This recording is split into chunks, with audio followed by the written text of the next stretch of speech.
Hi, Lori and everyone else joining. We are just now getting kicked off and appreciate everyone sitting tight for us as we had quite a few people joining us today on the webinar. So here we go. We're going to kick off our third Thursday of the month training webinar, this time focused around the winter release that happened this past weekend. So just a couple of CYAs. Number one is this webinar is being recorded, and that recording will be on our website. So if you or your friends want to have a nice viewing party later, you certainly can do so.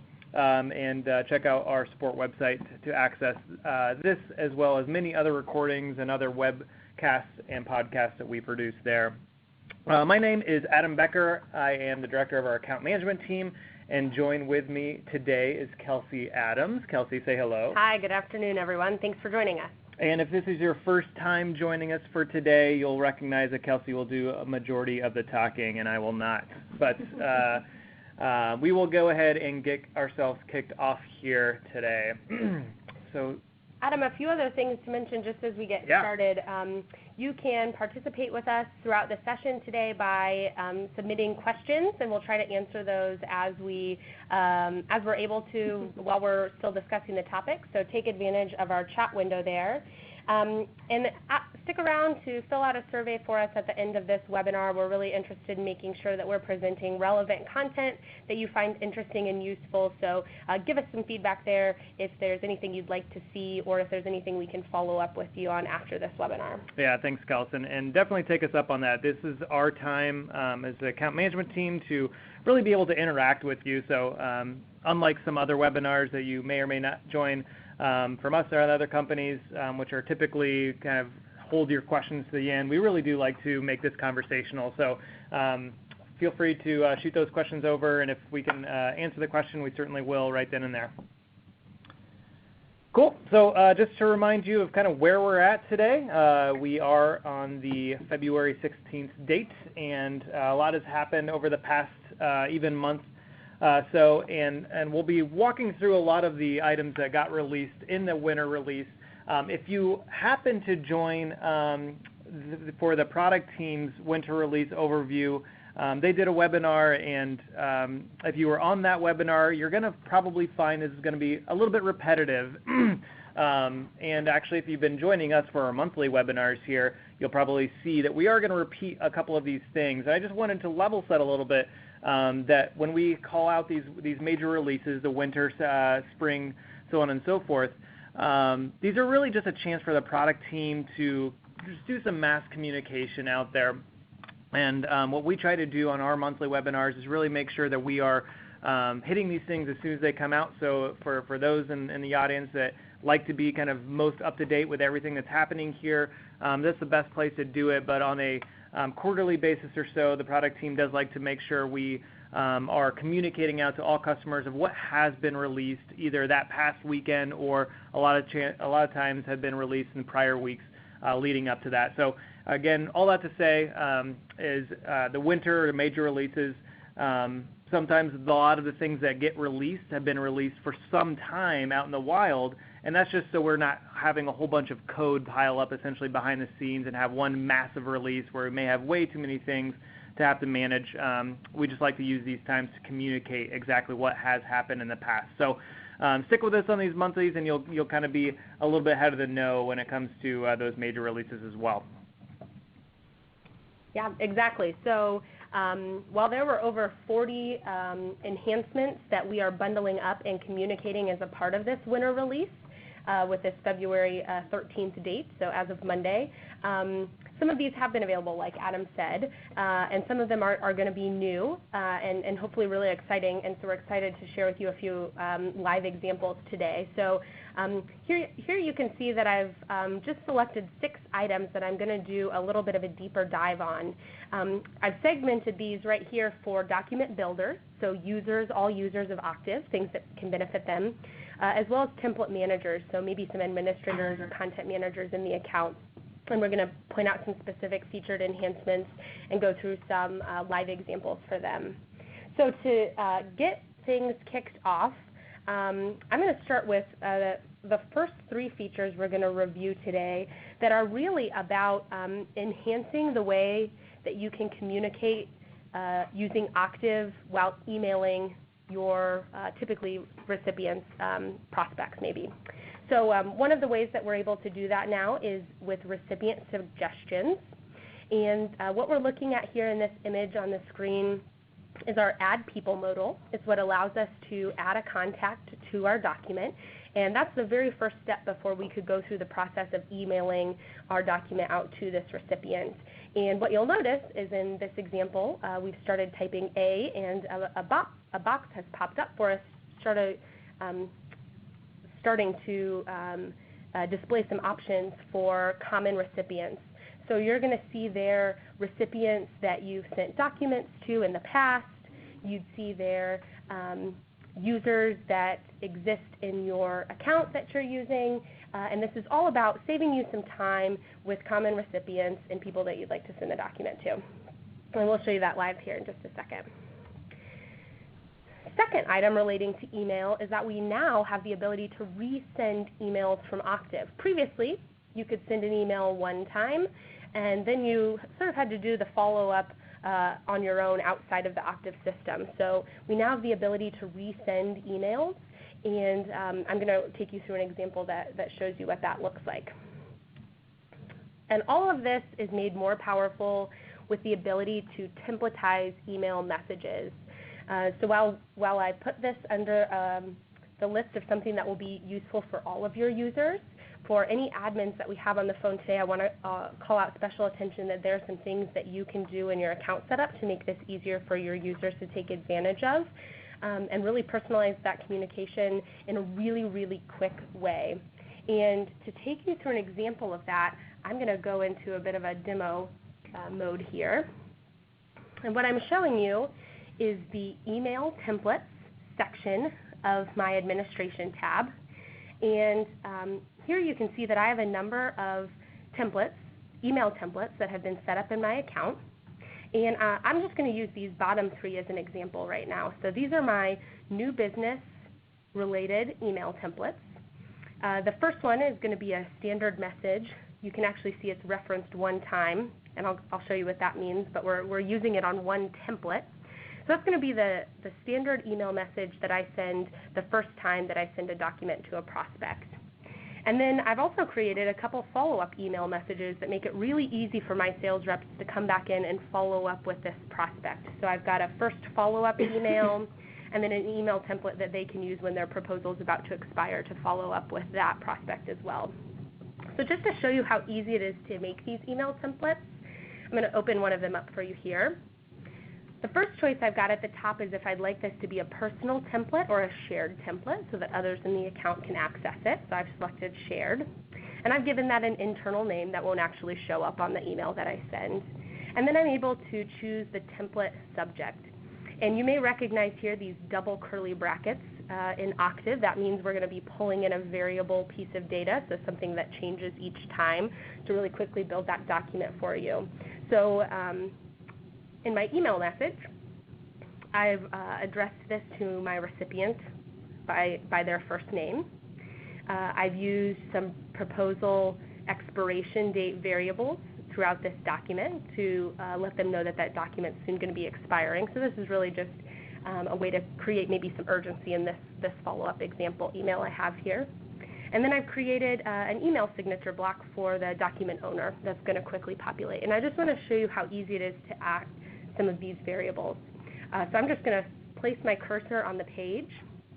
And when I click Insert Variable, I'm going to get a screen here that lets me choose from pieces of information available on the document itself, the document I've created, maybe a proposal name or proposal client. This is where I've chosen proposal expiration date.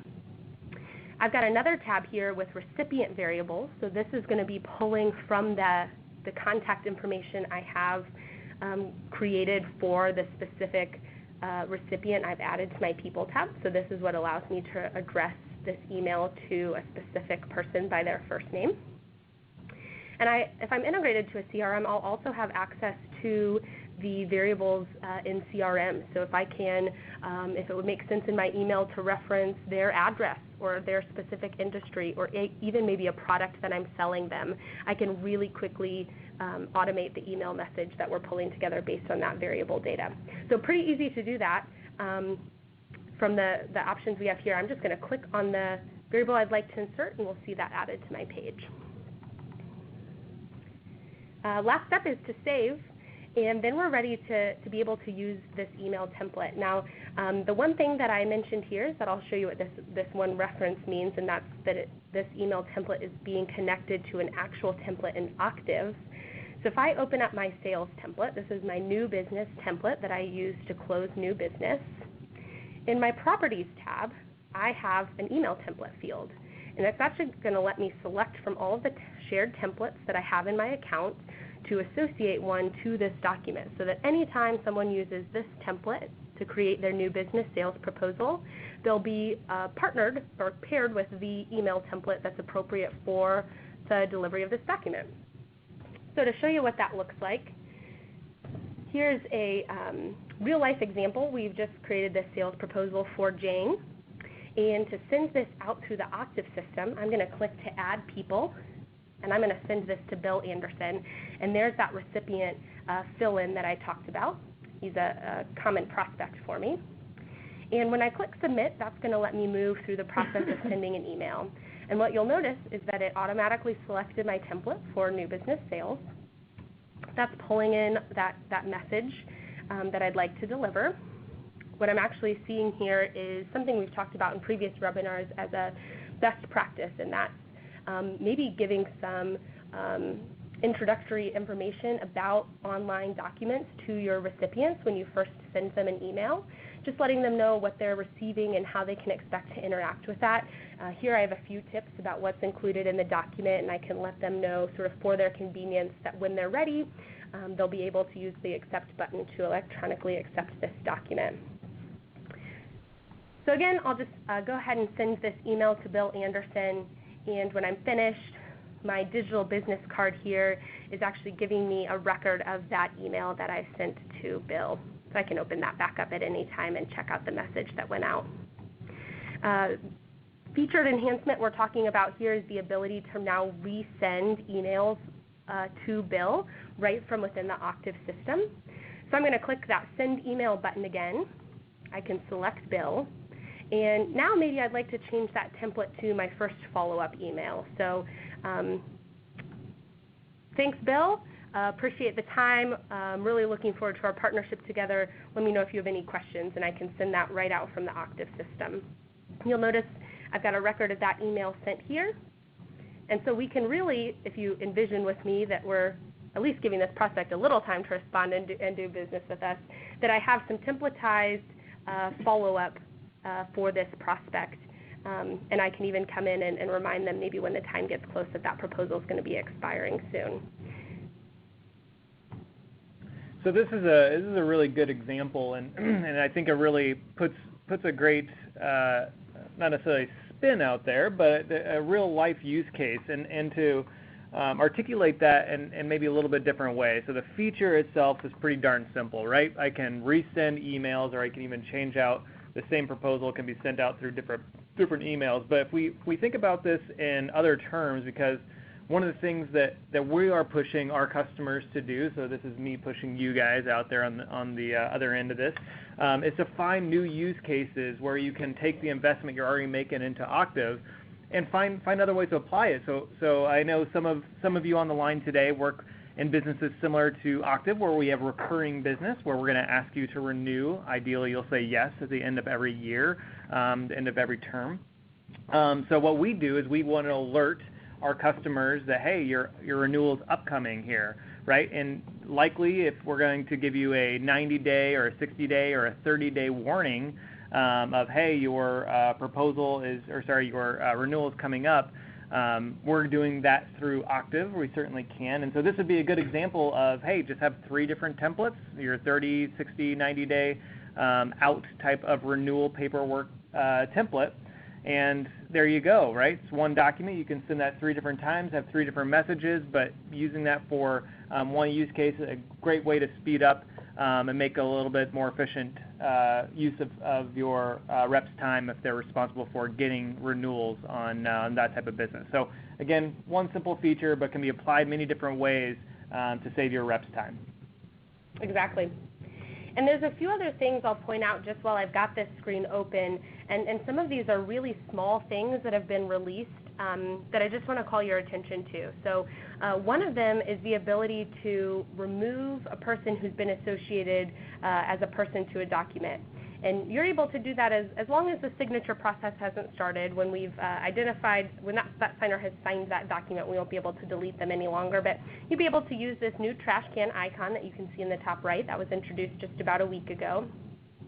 And then another feature I'd like to call out that probably has been available maybe just for a handful of months now is the ability to copy and send a unique URL for a recipient outside of the Octiv system. And you can do that at any point, maybe even if you decide you wouldn't like to send your email from Octiv.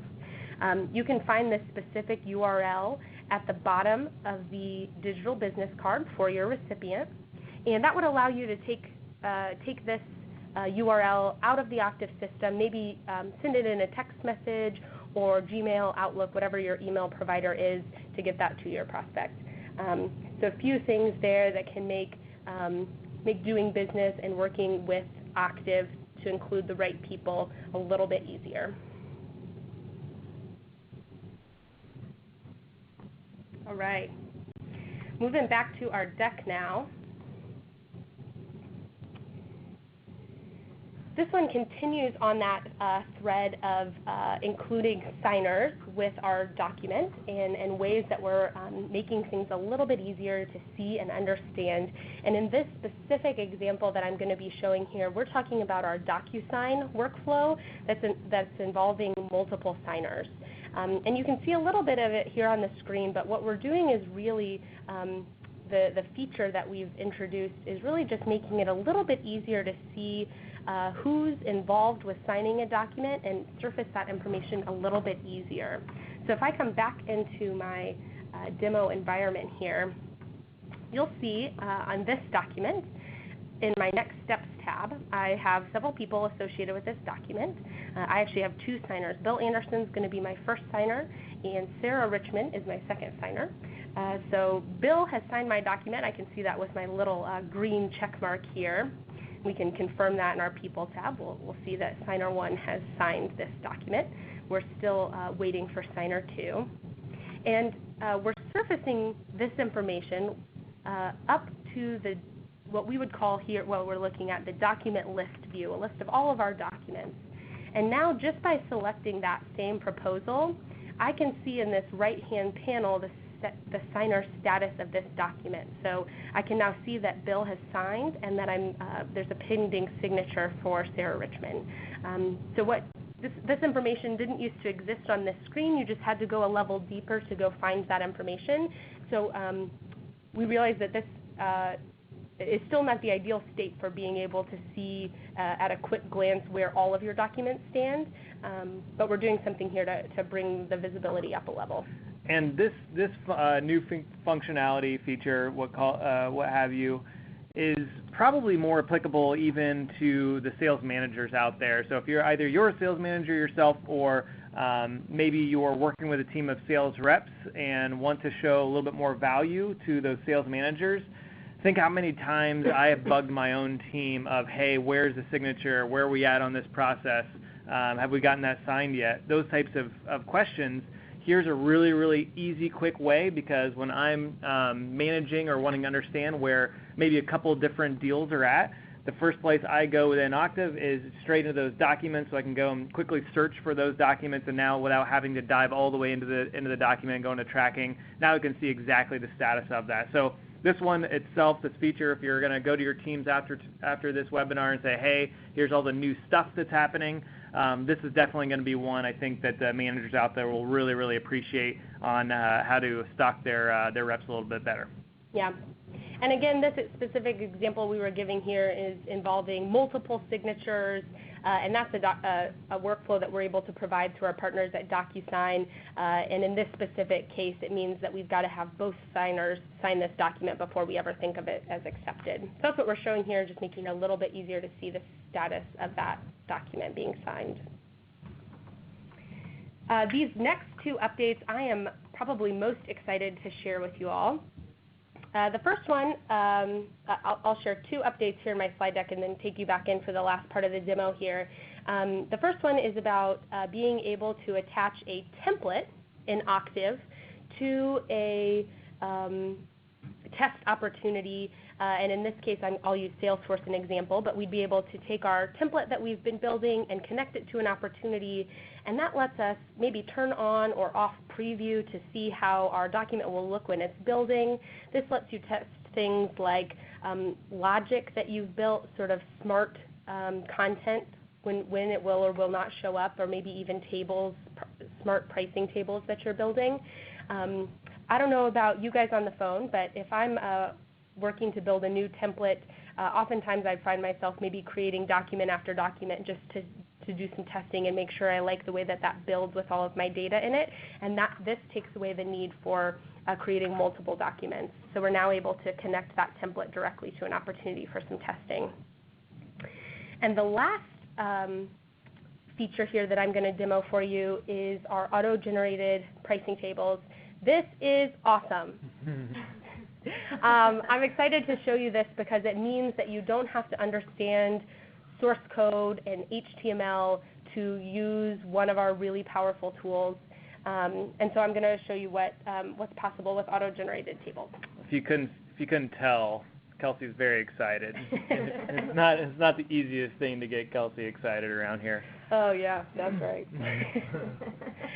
So just to show you how this works, here's a pricing page as an example, and what we're looking at here is a table that's been built to pull in information from a source, and in this case I'm pulling in opportunity products from my Salesforce opportunity, and essentially this middle line here is going to repeat itself for every single product on that opportunity to build me a pricing table. And when I turn on preview, we'll see what it looks like to see that data pulling in. So I've got 3 products here on the opportunity. And previously, to build something like this, it required that you actually go into the source code for your document and understand HTML coding for what's happening and for what we're building here. So today, we now have the simple ability to add a table to a document. When we right-click on the table, we've got a new option to declare this a pricing table. And when you do that, you'll see a gear icon now shows up on my table. And when I click that, for the first time ever, we're now able to, with some clicks of a button and a real user interface, build this table. So I can go look at my opportunity line items, that's where my product data lives, and start to populate this table with some data. So a little tip and trick I'll offer is that using the % will populate a list for me of all the different pieces of data from Salesforce that I can use in this table. So let's say I'm going to start with my product name, and then I'd like my quantity, my list price, and my total price.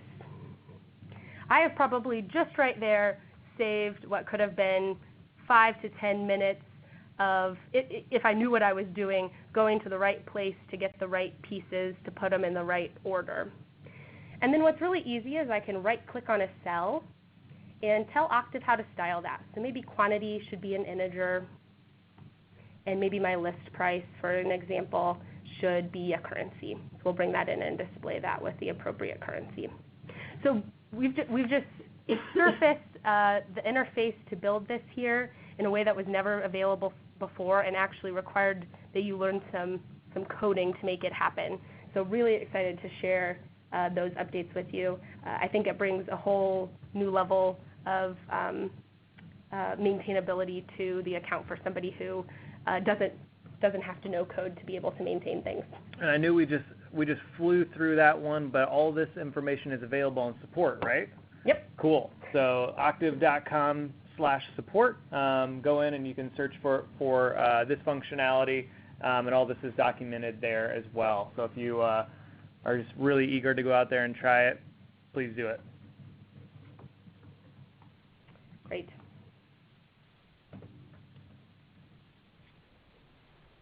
All right. So beta programs, and a couple of the pieces we're going to be talking about here are things that were previously in beta programs. So we have gone through and had shown a lot of information about the presentation beta program. This is all around the ability to import your slides from a PowerPoint deck and have those slides be editable as you import them. After going through a number of iterations on this within beta, where again, just to level set, where beta is existing for software companies is really a place where we want our customers to come out there, try it. We want them to start putting it into place and start giving us feedback, and we did that. And now we're in a place that we're going to be launching this GA. So we have launched this GA, meaning that if you're utilizing presentations today, and if you want to take a slide from a PowerPoint deck and then import that and have that editable, you certainly can. That is one of the bigger pieces of that beta program that is now generally available for all customers. Additionally, part of that beta program you can see here was being able to manage your slide content in the asset library as well as reference slides. So reference slides being very similar to reference content, where maybe you want to house one master slide and have that one slide a part of umpteen thousand different presentations, and I want to update that one slide and have it reflect against all those presentations. That's what the reference slide content is. All that is now generally available for everyone out there. And so just a kind of quick comment for everyone on the line that if you do not have presentations enabled in your account and you would like to be able to either utilize presentations or at least learn more about it, is one of those things where rather than trying to explain everything on a webinar or walk through with a broad audience, what we like to do is really make sure that we're explaining exactly how to utilize it and best applications for a presentation software like this. Just reach out either to support, and you can either log a case and just ask for help for getting that turned on, or reach out to your account manager. Either way, love to be able to talk you through that if you'd like to utilize the presentation functionality and all its glory now. So that's one of the big pieces here. Again, just not to necessarily dive in all the weeds, but if you are utilizing presentations and you are importing a PowerPoint deck, you'll see a new checkbox if you hadn't been part of the beta program, that you check that, and the presentation that you're importing will now be broken apart essentially. So instead of just flat images for each of those slides, now the text becomes text, and you'll be able to edit those as you go forward. So really easy. You can choose whether to have it editable or not, depending upon your use case. Again, one of the nice things about managing a whole bunch of slides is sometimes you'll build an editable slide and you want to say, hey, this is a pretty nice slide, I want to save this for future use. Now you can do that by utilizing the little gear icon when you're looking at it. Again, very similar to the way that normal content and proposals works, where you can go in, use the gear icon, and copy that new slide back to your slide assets. So that one's available now for everybody. And again, very similar to the way that managing reference content, you can have a slide within your asset library, and as you're creating that, make sure that you're adding that slide as a reference. So meaning if someone goes in and tries to edit that slide, they're going to be told, hey, this is a reference slide, so you have to go manage it at the master level, not at the individual slide level. So again, if you have applicability for a use case here, let's say I'm McDonald's, and I am selling a new franchise for McDonald's, and I want to tell every single person I'm selling to, we have sold 9.3 quadrillion hamburgers today. Well, that number changes over time, and trying to manage all of the salespeople against McDonald's for trying to update the number of hamburgers sold is not very realistic one by one. What you'd want to have is one single slide where you're going to update the number of hamburgers by one every single time, and it applies back to everybody. So again, if you're McDonald's and you're on the line today, please reach out. We have a great solution for you. And then using Marketing Approved Slide, again, this is really what this is all about. So now that you have the ability to manage a whole bunch of slides, especially the slides that can be referenced, you can add a whole bunch of those new slides within presentations. And then a lot of this is just becoming usable by you going and utilizing it. So again, as a part of an editable slide, you have content that can be used for both slides, and that same content can also be used for proposals, things to that effect. So when we're coming in and editing, just a really nice way to manage a lot of content. Any comments, questions about that one? I don't think so. All right. So one other thing that we did note on our previous webinar, and it's been talked about probably way too much, is where some beta programs are successful and you go to GA like we just talked about, and then some beta programs we realize that, you know what, just not working out, and that was the case for Insights. But however, we have released new functionality as it pertains to reporting. So here you can see a screenshot this is available for everybody. So going into your Reports tab and be able to see all the different reports that are in there. The one new one that we have added is around Pages. And Pages will just give you information about the pages of content being used, so getting insight into that. But then also kind of expanding some of the functionality here through some filters, date pickers, so going in and be able to pull date ranges, not necessarily for 30 or 60 days, but any dates you would like. Again, we'll continue to see a lot more functionality be built into this reporting tab as that functionality becomes available. Again, check back with us on the third Thursdays of the month for getting updates on how that progresses. I think that's it. Yeah. So in summary here, like I mentioned, and this slide may look familiar if you joined us on February 1st for the products team's pre-release webinar. But a lot of enhancements were released as a part of this, so I just wanted to take a quick moment and show you actually on our release site, and you can get to this at octiv.com/releases. You'll be able to open up our Winter 17 release page to look at the information, maybe review the webinars that have been recorded, today's training, or the release preview. And then here you'll be able to look at the release notes. So before the release, leading up to that, we'll start sharing with you things that are planned. And we've actually moved everything out of planned because those have moved to our release list here. So you can look at all of the items that were released as a part of the Winter 17 product release that we're highlighting this week. You can click on the plus icon to learn a little bit more about a certain feature. And we'll share a little blurb with you there and when that was released and how that you can expect that to impact your account. Well, I believe on some of that is have access to the support article as well. So some of those, like I was mentioning around the tables, the auto-populated tables, again, quick way to go in there and see what got released, but then also get more support on how to actually put it to place. So quick, easy way to go find it there. Yep, exactly right. And since we're always interested in calling that out, you can get to our support site at octiv.com/support. And that's where all of our training resources will be available if you're interested in taking some of our courses or looking for one knowledge article at a time to help answer a question that you have. That's octiv.com/support. Yep, and as always, our little blurb here. So if you have any questions or issues with your accounts and you need some help, certainly reach out to us. The best way to do that is through that support portal. But just kind of know that it's not only necessarily there for kind of bugs or broke-fix type of issues. If you just have general questions and you just want some maybe best practices about your account, just another way to get in contact with an account manager, you can always go there and submit a ticket for anything you'd like. Doesn't have to necessarily be technical related. All right. So a couple other things just as we wrap up here. Again, we'll stay on the line as we go forward and for the next few minutes. But we have our next release. When is our next release? Our spring release? May 15th. May 15th. All right. So we got a little bit here in Indianapolis. The month of May is very, very exciting. So I'm sure we're going to be sharing with you a lot of updates around the Indianapolis 500 and things like that in the month of May. Again, this is being recorded, so being able to send out or see these after we have gone through it, you can view that at the octiv.com/release. So we were just talking about where you can see everything that's been released as well as the recordings. Please find us there.